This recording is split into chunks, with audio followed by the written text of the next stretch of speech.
We're just on an upward trajectory, and it's a shame, for lack of a better word. 2 murder-suicides in 1 week. Now advocates are warning about increased stressors during our holiday season. More families reunite in Israel after a month apart, and both sides have reached a deal to extend the ceasefire. After a very cold and snowy weekend, we may still remember this fall as being one of the warmest on record. It's just about damn time that I got guys that just want to play ball, and we're just hungry and humble, and we're just going to keep rolling. And it's the 5th win in a row for our Denver Broncos. We'll hear more about what went right yesterday before the team hits the road. 9 News at 4 starts now.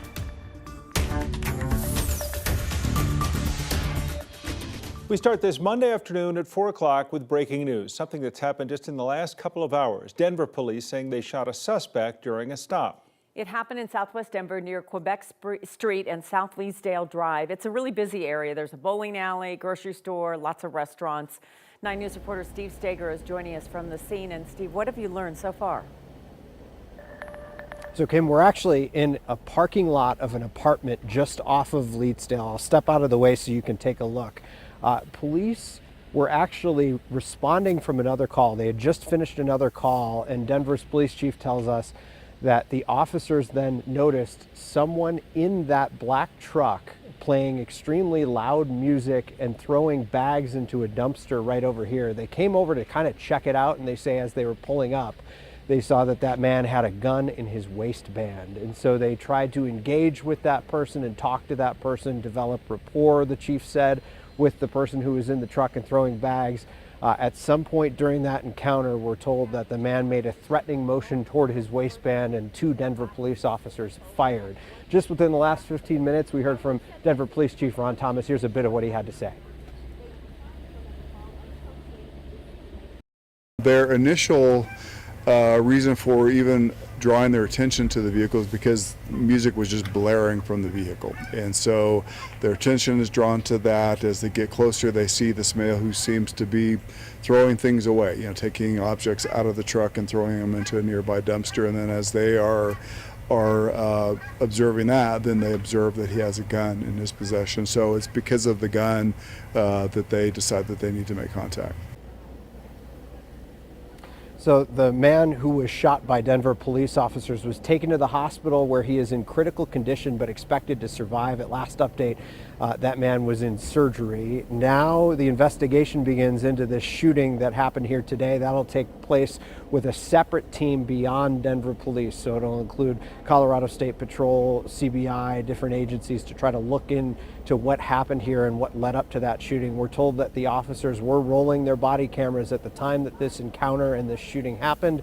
And so that investigation begins now. And just within the last few minutes, DA Beth McCann was here on the scene, which is very typical to have a representative from the DA's office whenever Denver police fire like this at a scene. And so they're going to investigate that now. And both of those officers obviously will be reassigned during that investigation. Guys, back to you. All right, we'll continue to follow this throughout the afternoon. Steve, thanks for the latest. A woman who admitted to beating her great-nephew to death with a wooden back scrubber is set to be sentenced soon this afternoon. Susan Baffer faces 16 to 48 years in prison. Demetrius Wilson was just 8 years old when he died in June of 2022. Baffer was awarded custody after the boy was removed from his mother's care. She admitted to police that she beat Demetrius as a form of punishment. The case was notable because the boy missed 60 days of school in the year before he died, leading teachers to report suspected abuse to the Department of Human Services. Those reports were screened out and there was no follow-up. The hearing is still going on. We'll have more on 9 News at 5. The Jeffco Sheriff's Office is investigating a murder-suicide. They say it started early this morning. A child called 911 just after midnight saying their father was shooting at their mother. That becomes the second domestic-related murder-suicide reported in the metro area in just over a week. And 9 News reporter Jaleesa Rosari took time to speak with an advocate who shares why we see an increase in these types of incidents this time of year. On a quiet afternoon, yellow tape around a home speaks volumes. Another crime. Another reason Natasha Adler feels sick. Nauseating, honestly. You feel a pit in your stomach, and it's almost like there's been so many at this point that I can almost visualize it in my head. Like we've seen it before. Adler works for Safe House, a nonprofit that helps domestic violence survivors. Today, she thinks about those she couldn't save. Yeah, I mean, it's just devastating. I'm also just not surprised.